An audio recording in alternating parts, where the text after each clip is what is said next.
Hi guys, நம்ம எங்கே இருக்கோம்னா இப்போ திருவத்தூர் காசிமேடு என்பூர் பீச்சில் தான் இருக்கோம். இப்போ உங்களுக்கு இந்த இடம் லொக்கேஷன் காட்ட பாருங்கள். இந்த வியூலாம் பாருங்களா, சூப்பராக இருக்குங்களா இந்த போட்டிங்கு.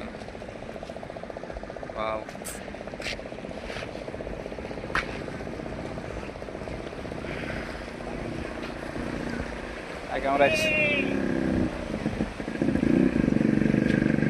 யாரும் உங்களுக்கு அந்த அளவுக்கு தெரியும், தெரியாதெல்லாம் கொஞ்சம் தான் சொல்கிறேன். என்னோடய ஃப்ரெண்டு 5 வருஷம் கழிச்சு இந்த பீச் 5 வருஷம் ஆகிட்டு இருக்கும். நல்லா தான்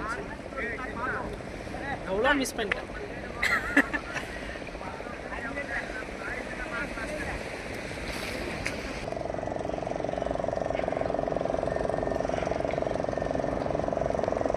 நீ எவ்வளோ நாள் ஆகுது இங்கே வந்து? நான் வந்து கிட்டத்தட்ட ஒரு 7 வருஷம் கிட்டே இருக்கும்.